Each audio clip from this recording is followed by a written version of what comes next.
there. Sorry for the delay on the video. I wasn't getting good signal out in my wellness studio, so decided to bring it in the house. This is my first time going Facebook Live, so hopefully somebody will come on here and I can make sure the sound's working and you guys can hear me okay and see me okay too. So I'm going to hold on for just a second while we allow that to start up.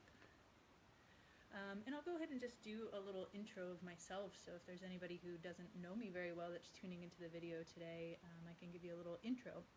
So I'm Dr. Rachel Stricker. I'm a naturopathic physician. I'm also a certified yoga instructor and just all around admirer and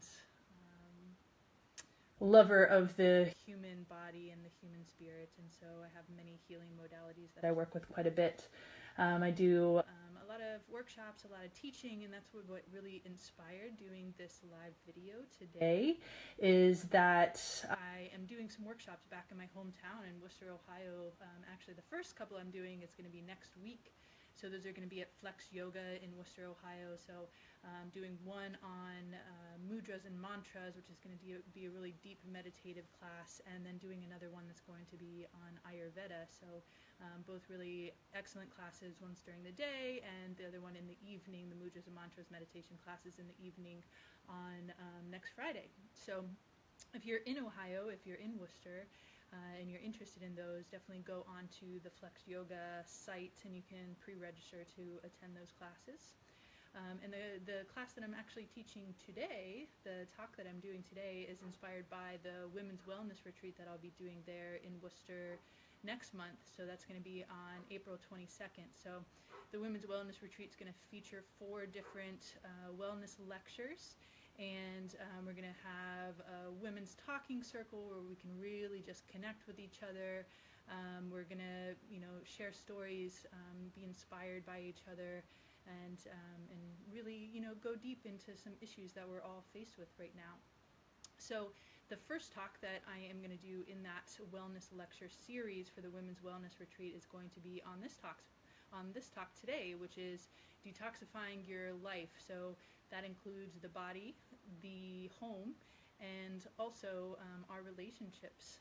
So we're going to talk about that this evening, and so we're doing kind of a mini lecture today. And so I picked 5 points on each one of those areas. So on the body, on the home, and on relationships that we can really do to work on detoxifying our life and really coming into a much more blissful and healthy lifestyle. So part of naturopathic medicine is doing things like removing the obstacles of cure. So we really have foundational knowledge on the fact that the body can heal itself if we remove the obstacles. And so what some of these obstacles are in our body are toxins.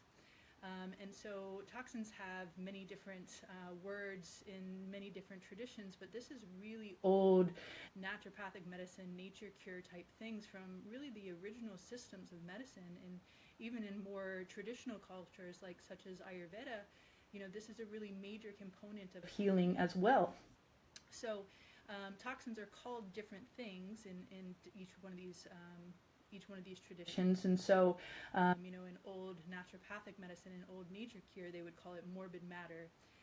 In Ayurveda, it's called amas. And so these toxins come from a couple of different places. So one place that they come from is just from our own metabolic processes. So we talk about this as like cellular debris. So, our cells are constantly working and constantly cleaning and rebuilding and doing all these things. And so there's a lot of cellular debris that happens from that. And so we need a way to be able to clear that out of our system. The other way that this happens is from our environment. So this isn't just environmental toxins, the things that we're exposed to in our environment, but also, the food that we eat and the things that we're putting into our body. So anything that's coming externally into the body as well also can create some toxins. So we basically have 5 different systems that are dedicated to detoxification in the body. And so we're going to kind of break it down and talk about each one and how we can really work to empower and help that system work a little bit better. So the first one is the lungs. So this, of course, is where we're bringing in oxygen. So we're breathing in oxygen and we're breathing out carbon dioxide. Pretty basic knowledge that everybody has, but there's so much more that goes into it than just that, too. So there is a whole detoxification process that's happening. There is a whole connection with the respiratory system, with the cardiovascular system. So all really important things. And so what we really find is most people don't really know how to breathe right. So we come out of the womb, taking our first breath, and somehow along through being children and then becoming adults, we forget how to breathe. And so that's one of the things that we concentrate most in our yoga practices and in our meditation practices is that pranayama, that importance of breath. And there's been some really interesting research studies actually on the breath and how much it feeds into the neurological system. And so this is why breathing exercises help us so much. They calm us, they can calm down our anxiety, they can help us feel better, they can help us feel safe when we can take that really deep breath. And these studies show that not only do we breathe certain ways when we're feeling certain things, so when we're feeling anxious and we breathe really fast, or when we're feeling really sad and depressed or grieving, we tend to have these really long breaths that are interrupted with sighs. And so there's a connection between the mental emotional state and then a connection in the way that we're breathing. And vice versa, what they found in these studies is that when they told people to breathe in that same way, so when they told somebody, hey, I want you to do a really, kind of hyperventilated breath, the person would say that they felt anxious. Or when they told somebody to do that really kind of slow, very shallow, more having those deeper sighs, they would say, I feel really sad after doing that breath. So there is a really close connection between the neurological system and the way that we breathe. So really the best way that we can detoxify the lungs is breath work. So really focusing on taking those really long, deep, steady breaths with our inhales and our exhales, and making sure that we're doing that throughout our day as well. So the next organ system, this is part of the emunctories. I think I forgot to use that particular word. So the emunctories are these 5 organ systems that are part of detoxification. So our second emunctory is the liver. So this is the one we know most familiar with as being part of our detoxification process, and it definitely is.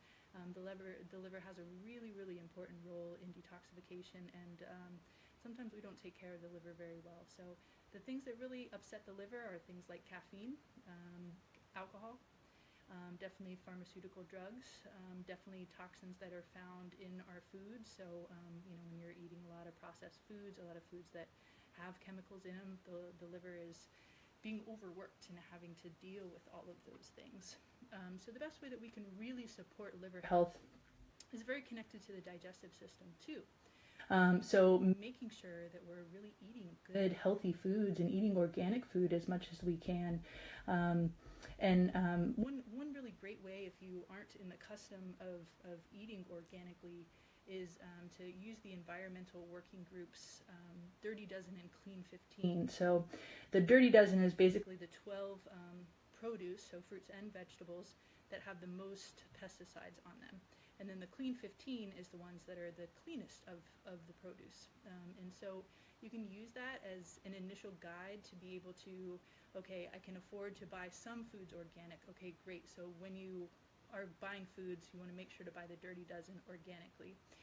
If you are finding those other ones, the Clean 15, and are like, okay, I need to work in my budget, those are ones that it's okay to not buy organic all the time. So that's just a really quick, easy guide, and I'll talk a little bit more about the environmental working group and give you that resource as well. So the other things that can really be helpful for the liver too are having things like bitters and cruciferous vegetables. So our cruciferous vegetables, of course, are like broccoli and Brussels sprouts and cauliflower, all really great sources to help the liver function better and help with liver cleansing. So that's a really great thing to add into your diet if you don't have it already. So that's a really great one. I'm starting to see people popping up too, which is wonderful. So thanks for joining in. And then, there's lots of herbs that are really great for cleansing the liver too. And so, being on, if you feel like your liver could use a little bit of support, being on liver support for a period of time might be a worthwhile thing. and again, several good herbs. Milk thistle is probably the one that people know most commonly, and it does do a really great job of supporting the liver. So our third our third emunctory, our third body part that's really important for our detoxification process is, of course, the GI tract. And so this is where our food's coming through, this is where food's being processed, and so what really slows down detoxification is when you're not having regular bowel movements. So, me as a naturopath, I talk to people every single day about bowel movements and how important they are, and they're so important. So, if you're a person who's really constipated and you don't have a bowel movement every day, and you're not having, good, well-formed bowel movements for that matter, that's something that you really need to work on, because your body's not detoxifying very well, and you are definitely not absorbing vitamins and minerals from your food as well as you could be. So really supporting the GI health is a big part of detoxification, and having those regular bowel movements. So, water and fiber are great sources to do this. So of course we get fiber from our fruits and vegetables, and making sure we're getting plenty of those things in, and drinking really good water is super important too. So I have a whole constipation handout, so if anybody wants to see that constipation handout that I provide to my patients for having healthy bowel movements, be sure to maybe send me a message or something, and I'd be happy to refer it to you.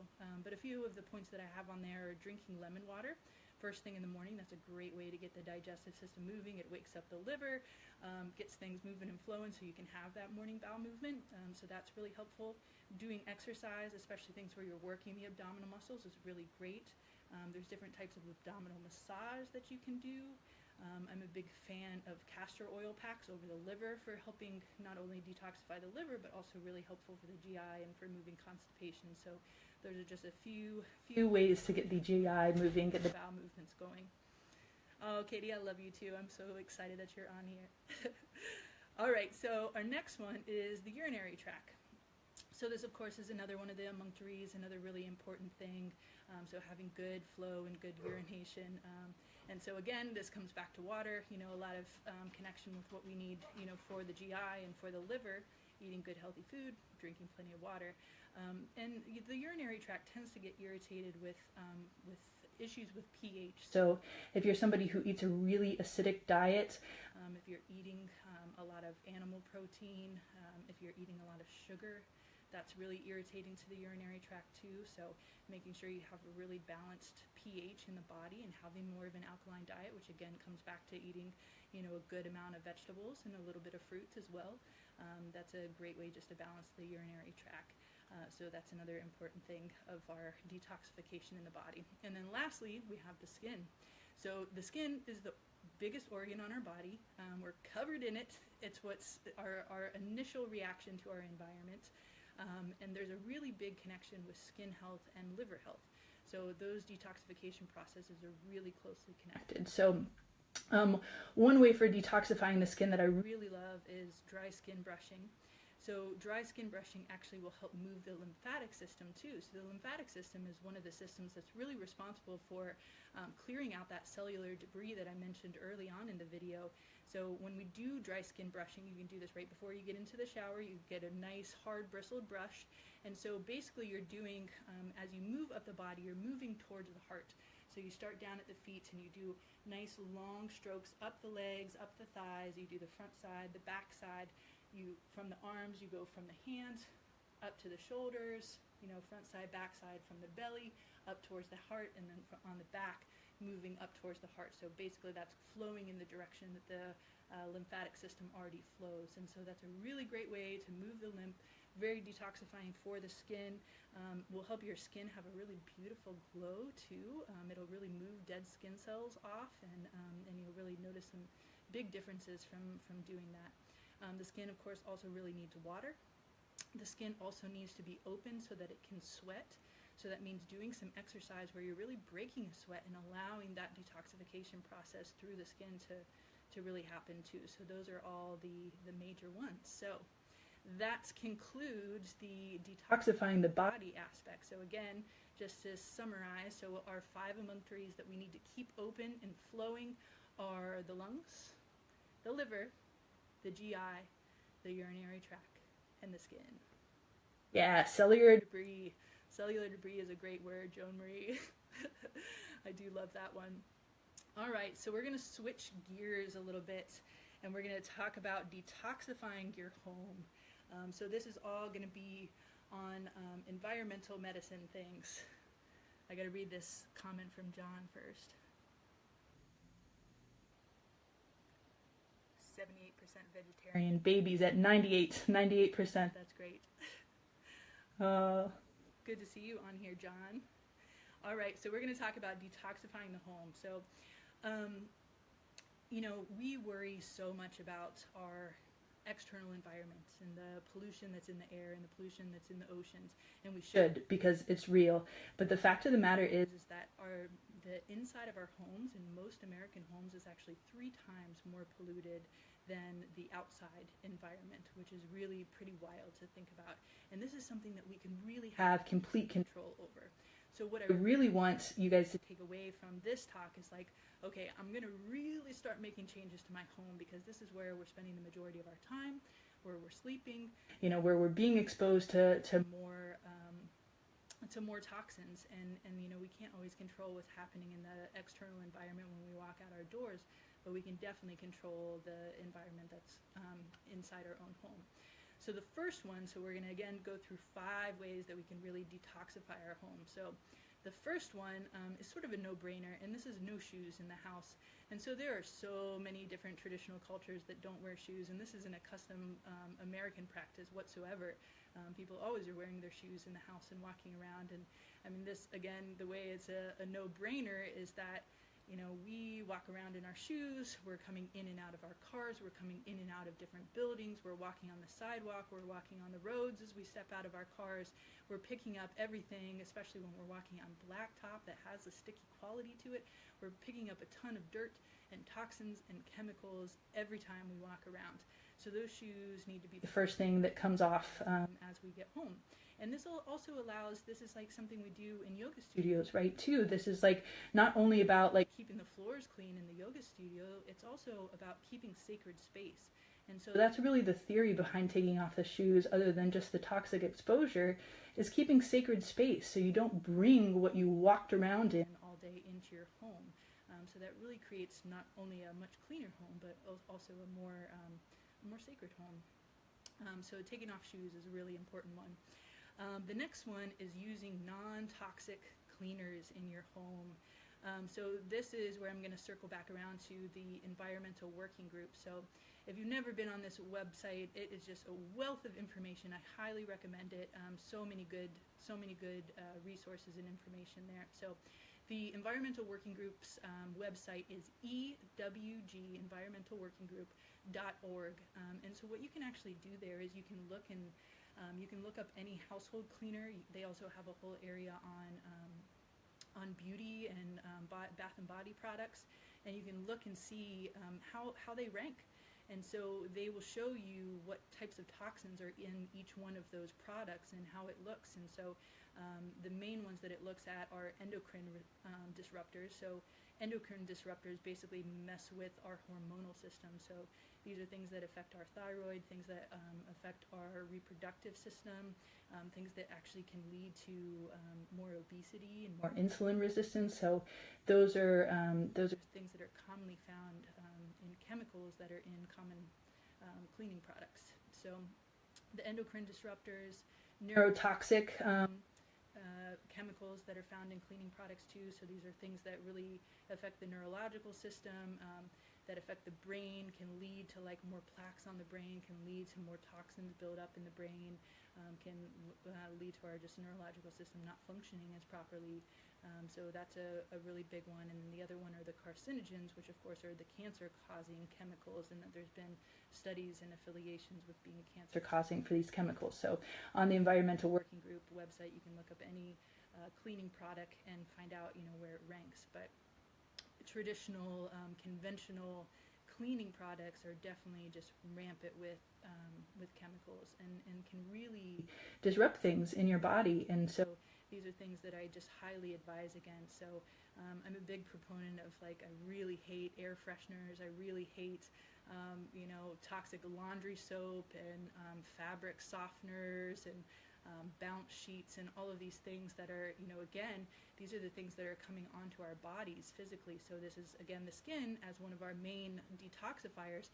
Those are the things that the skin is actually absorbing in. So when we have those on our bed sheets that we're sleeping on all night, when we have those air fresheners in the air that we're breathing, and they're getting into the lungs. And so these are all ways that we disrupt those emunctories, the way we disrupt our natural detoxification processes. So really important to use non-toxic cleaning products. So that's one way we can detoxify our home.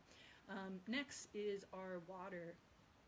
So this is really, common knowledge that,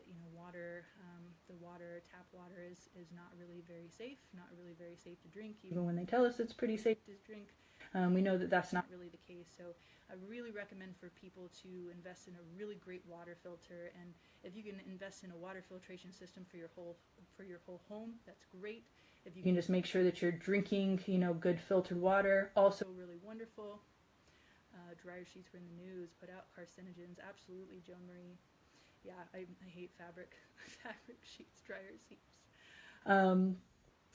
So, and water. And so, and the other one too is about putting filters on our shower too. And so, my environmental medicine teacher while I was in school, I'll never forget when he was talking about water toxicity, and he was talking about the shower, and he was like, yeah, it's no wonder people feel so good after they're in their shower. They're high as hell from all the chemicals they're absorbing from the water into their skin. And it's really true. And we really, when we're taking a shower every single day, and we're putting all of that water onto our body, and that's a lot of toxic exposure.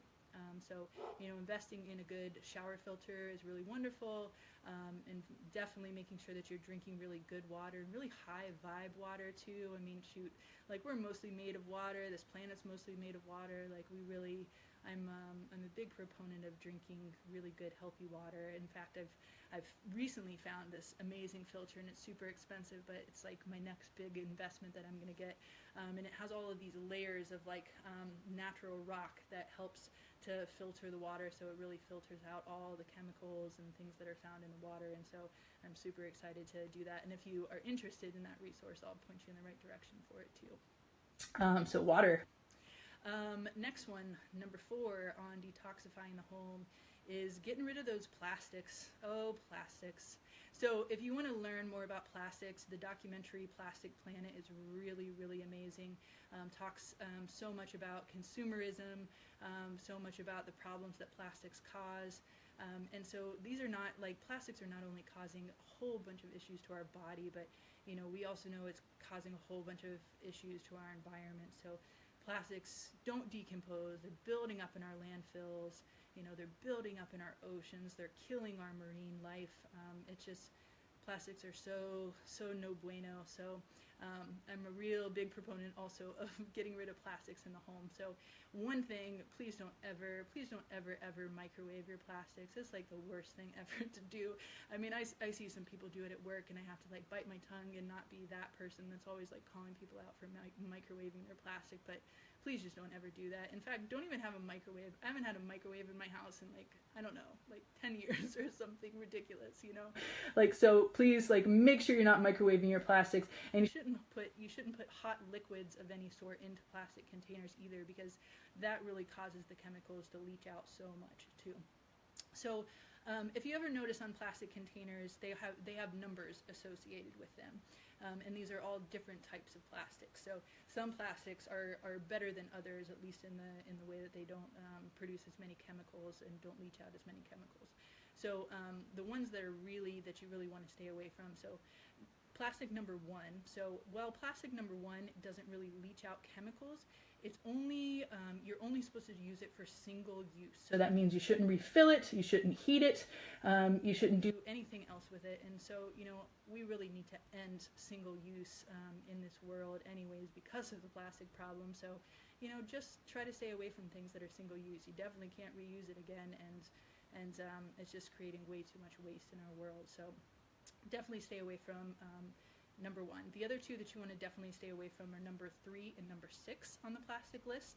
So these are both ones that that really leach out a lot of chemicals that are both neurotoxic, that are carcinogenic, so cancer causing, and also are endocrine disruptors. So those are the two plastics that you definitely want to stay away from because of their chemical content. So number 3 and number 6. And then our last part on detoxifying the home is air purification. So air purification is really important. I already mentioned staying away from air fresheners, and I'm going to include on that too, staying away from candles that are really like candles from places that are conventional candles that definitely produce a lot of toxins and chemicals into your air supply. Making sure that the air you breathe is really clean, by changing your air filter and getting, investing in a really good air filter in your home, especially if you have pets, that go outside. That's a really important thing to make sure that you're detoxifying the air. And the way that I really love to detoxify the air is by having plants around, as you can see here. I think that plants are really serving a purpose in our world to really be our guides and our helpers sometimes. And plants, are wonderful at transforming carbon dioxide back into oxygen. So you're going to have a much higher air quality in your home with some plants around. I'm going to show this. You guys probably aren't going to be able to see this very well. I'll just kind of hold it up. You'll be able to find this online too. But anyhow, this is a top 10 air filtering plants to have in your home, which I really love. So the 3 plants that I have in my home that I really love and that are usually pretty easy to find are the peace lily, the bamboo palm, and then what was the other one? And the Chinese evergreen. Those are 3 of the ones that are actually found on this list that I just showed you. And those 3 plants do a great job of purifying your air. Yes, plants are so wonderful to have around. And they also, they brighten your home, and they're like, they're little living creatures themselves. And so I think it's just a really great asset to have around for detoxifying the home. So that completes our list for 5 ways to detoxify your home. So don't wear shoes in the house. Don't use toxic cleaning products. Invest in good water filtration, including the water that you drink and the water that you put on your body, so getting a shower filter as well. Avoiding plastics in your home, and then doing some air purification. So there's our 5 detoxifying your home. Now, the next, changing gears again, so our last section that we'll talk about for detoxifying your life is detoxifying your relationships. So you've probably heard, read, seen things about toxic relationships, and certainly I'm sure that you aren't without a few dysfunctional relationships in your life. And these relationships can be all sorts. So certainly can be in our romantic and our intimate relationships, but also can be in our relationships with our family, can be with our relationships with coworkers, with our boss, with anybody who you have any kind of relationship dynamic with. Is potential ground for having a toxic relationship that's not healthy in your life. And this is a really big thing that's happening right now. I've been reading and discussing with friends so much the astrological event that's happening right now with Venus in retrograde. And so this is such an interesting time with Venus in retrograde, because Venus is like the planet of love, right? And so when Venus goes retrograde, it means that Venus is going into the underworld. And when we think of the underworld, we think of the underworld as being the shadow self, or this like dark side of our relationship. So a lot of the dark side of our relationships have, been from, maybe past life karma even. Definitely can be from our relationships with family members from when we were children. That's really where we first develop all those relationship dynamics. So all of that stuff gets learned very early on, and we tend to really repeat those patterns our whole life until we finally wake up to hey, I'm creating these toxic relationships. I'm the one that's choosing to have a relationship with this person. These are my intimate partners that I pick, and I don't understand why this keeps happening to me, or why do I keep manifesting these people in my life who aren't good for me? And it really comes back to you. It comes back to the self. So this Venus in retrograde is just a really strong time that we can evaluate our relationships. So evaluate, you know, our intimate relationships, evaluate our relationships with our family, evaluate our relationship with ourself. So a lot of what I see going on with people right now has so much to do with self-love. And so these are really like the times to explore the dark side of our relationships, and especially the dark side of our relationship with ourself and that shadow self. So these are going to be 5 tips for creating healthy relationships. So detoxifying, ways to detoxify our relationships. So the first one is transparency. I am such a big fan of transparency. I am such a big fan of truthfulness, which, you know, can definitely be used as a different exchange for the world. This is a funny story about myself. So, you know, when I turned 24, so I like to make, instead of doing New Year's resolutions, I like to make resolutions at the beginning of my year, another trip around the sun for me. So when I was 24, I made a vow to myself that I wasn't going to tell any more lies, that I was going to clear lies away from my life. And this included like little white lies, like little small things that, oh, that's not really going to hurt anybody. But when I really came to understand this, and why I chose to make this decision for myself, is that a lot of times when I was lying to other people, I was really lying to myself. I wasn't being authentic because I was afraid, and I was trying to control outcomes. I was trying to control outcomes. I was trying to control what they thought about me. I wanted to put myself like out there to be something that I wasn't really. And so, you know, I lied about things, you know, and I didn't have a serious lying problem or anything like that. But I'll tell you what, when I made the conscious decision that I was no longer going to lie about anything, it changed my life. And it really did. And I noticed so many transformations that happened in myself and in the growth of myself in that year, that I decided that I would go a whole year without telling any lies. And it got tough sometimes.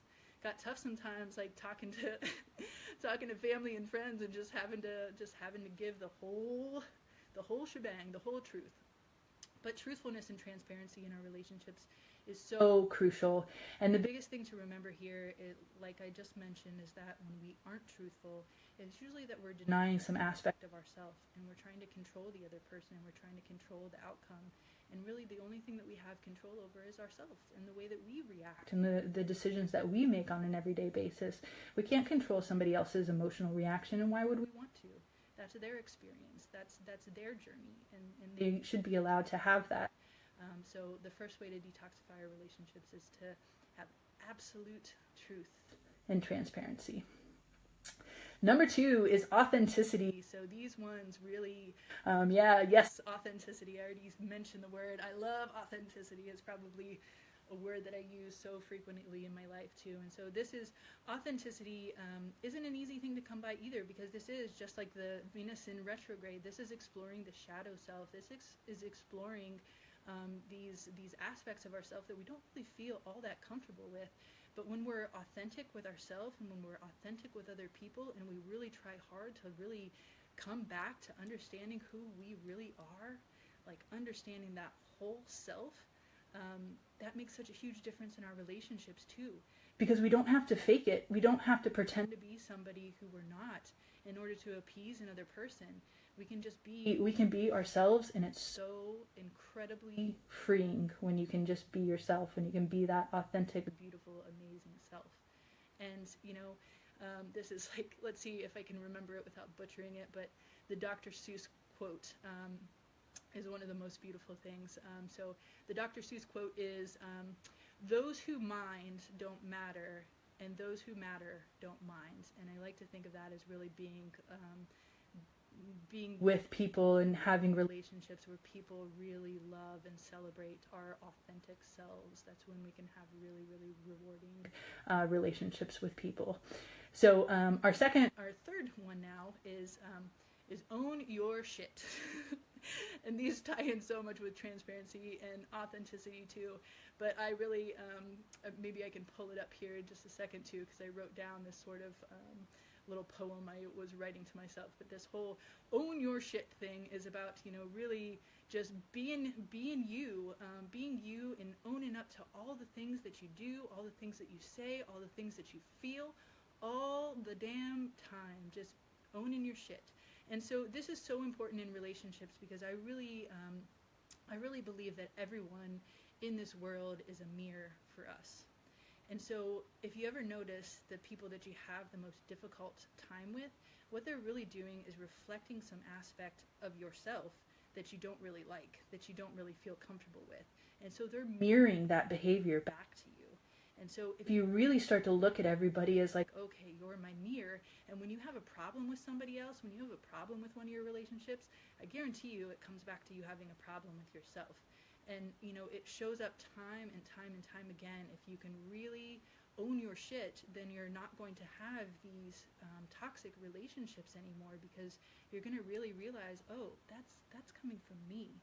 I'm not really mad because of what you said. You know, I'm not, I need to deal with that on my own, you know. And so we can really, when you can realize these things, you can stop reacting so strongly to other people's behaviors and the things that other people say. You don't have to do that anymore, because it all just comes back to you. And it's a reflection, and you can really be like, thank you for that reflection, because now I can see this aspect of me that needs healed. I can see this wound that needs healed within myself. So that's a really great way to go about it too. So number 3, own your shit. Number 4 is independence. So this is something that definitely comes up a lot in our intimate relationships. So I'm sure you've known somebody, or maybe even have been a person yourself, that you lose yourself when you get into a relationship. And this comes back to being inauthentic. So you're trying to be what you think that person wants you to be, so that maybe they'll love you, maybe they won't leave you. These come back to fears of abandonment that are usually created in childhood. So, you know, being independent and not having codependent relationships. And so this is another really major aspect of toxic relationships. So this can play out in our intimate relationships, and I see it play out a lot in families too. So a lot of mother-daughter, mother-son, son-father, daughter-father, sisters, brothers, all of those things in our family relationships can really be codependent too. And so that is a really toxic form of relationship. But the way that we can really heal that and fix that is by having more independence. And this is like just me being okay with being me, like me not needing to have value based on what another person thinks or feels. So this comes back to a lot of self-love stuff too. So your value doesn't come from how much another person likes or loves you. Your value comes from yourself, and nobody can take that from you. So this is like making conscious decisions to be independent and to be free in being you, and to not change yourself when you get into relationships, or change the way that you are, the way that you talk, to again try to control somebody's outcome so that they don't leave you or they don't love you. So independence is a great way to go about healing that wound. And then lastly, this is our no-brainer, is love and compassion. So the way to detoxify our relationships is really with pure love and compassion for everybody. And you know, this is another one of my favorite quotes is, you know, be kind to everybody you meet, for everybody is walking a difficult path, is on a difficult journey. And we're all on difficult journeys, and we all have bad days.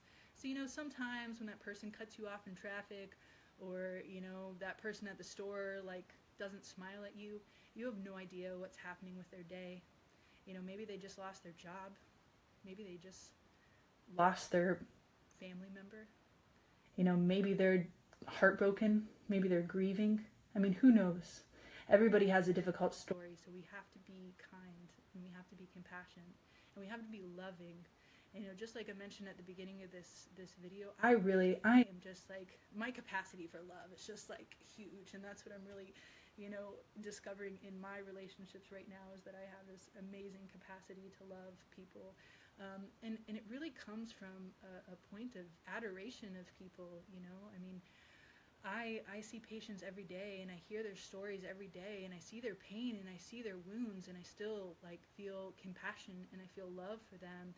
I see their struggles, I see what they're going through, and you know, coming into this body, coming into humanity, living on Earth is the school of hard knocks. You know, like we chose to be here, and it is not easy. You know, it is not easy, and there is a lot of suffering, and we're surrounded by suffering, and you know, the times are crazy. These are like precarious times that we're living in right now, very uncertain times, and it's leaving people feel really uneasy and really anxious and really depressed and really not having good grounding. And so, you know, we can really be that light onto the world by just shining out love and just loving everybody and just, you know, saying, hey, brother, sister, I feel you. I get it. I'm here for you. You know, holding space. This is the art of holding space for people.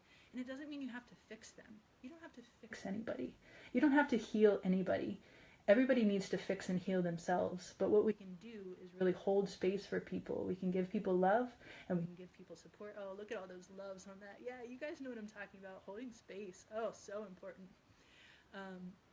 And so this is a great way to react not only in the people that we see every day, but in all of our relationships. So our intimate relationships, just so much love and compassion. And for our families, just so much love and compassion. And see their pain, witness their pain, know their struggle, and allow them to have that. Allow them to go through that. And don't lose yourself while you're doing that. There are ways for us to be loving and compassionate without losing ourselves and still being authentic and still being independent and still owning our own shit, right? Like there's ways to really do all of those things. So the recap on detoxifying our relationships: transparency, truthfulness, authenticity, own your shit, independence, and love and compassion. So I am all wrapped up here. So as I mentioned at the beginning of the video, this was kind of the short version of my greater talk on detoxifying your life, body, home, and relationships that I'm going to be doing at my Women's Wellness Retreat in Worcester, Ohio, my hometown, next month on April 22nd. I'm doing a couple of workshops there in Worcester, Ohio next Friday on mudras and mantras and on Ayurveda. I also am teaching a couple of workshops at the Lucidity Festival in Santa Barbara, California. If you are on the West Coast and are going to make it to that festival, it's a really beautiful, transformative festival. Great music, great workshop, great people, just good, loving tribe.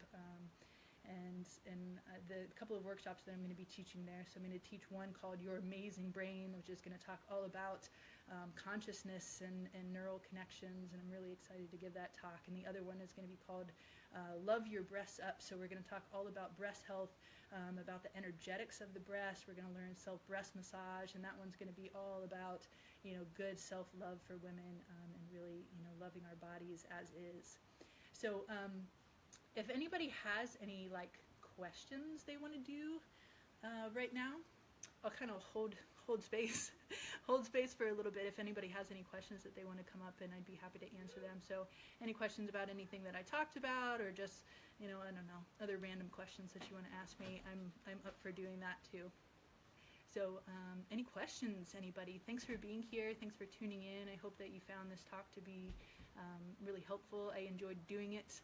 My speech probably slowed down as the video went on, and I wasn't quite as anxious. It's a little bit unnerving, you know, doing new things, and these Facebook videos too. It's just you're looking at yourself the whole time, just like looking in a mirror and talking, and realizing that there's other people out there watching it too. So it's a pretty trippy experience. But I will be back here again next week. I'm not quite sure what day next week. I'll end up being on. It probably won't be Thursday night because I'm going to be doing some traveling next week. So I think I'll probably do it either Wednesday or Friday. Next week talk is going to be on keys to maintaining balanced mental and emotional health. So mental and emotional health is like, you know, one of my fortes. I'm definitely a very emotionally intelligent person myself, and I really strive to, I work in the emotional body of people a lot when I'm doing energy work and really holding space for letting emotions come through. I really believe that we need to all understand our emotions a little bit better and how they control us and how we store them in the body and what our wounds are. Those are, you know, all realms that I work in. So I'm really excited to give the little talk on keys to maintaining balanced mental and emotional health next week. Make sure you like my business page so you know when I'm going to be going live. Like I said, it'll probably either be Wednesday evening or maybe Friday morning is kind of what I'm thinking right now. Thanks, Katie. Thanks for your support. Katie's my girl. Katie and I just came back into each other's life like so recently that it's the best story ever. So Katie and I met each other about a year ago at the Sedona Yoga Festival, and like didn't really hang out. Like we're just in passing at a period of time, and then like she really just she walks into my house one Sunday afternoon, and that is the truth behind it. Walked into my house one Sunday afternoon with a friend of a friend, and we ended up spending the whole day and falling in love with each other really over the course of a week. So yeah, such a great story, and so it was really one of those things, those soul connections where you're like, I know you from somewhere, and we actually did really know each other from somewhere. So, yeah, Katie. Okay, well, I don't see any questions coming up, so I think I'm going to go ahead and sign off for the evening. Please feel free to share this video. I feel like this is probably going to be the first of many. Been kind of feeling more inspired to do this lately, so I am going to be doing a talk once a week for the next 4 weeks. I'm kind of giving a little intro to those talks that I'm going to be doing at the Women's Wellness Retreat, and I'll probably keep doing videos after that too. So, appreciate your feedback. Open to your questions. There was a couple of things that I mentioned resource-wise. So just to recap, the Environmental Working Group's website, ewg.org. I've got that constipation handout if you want to see any information on that, on getting that GI emunctory moving and flowing. I don't remember if there was any other resources that I talked about during the talk, but if there are, feel free just to send me a message and I will get that stuff sent over to you. So again, thank you for being here. Ways to detoxify your life, body, home, and relationships. Have a good night. Bye.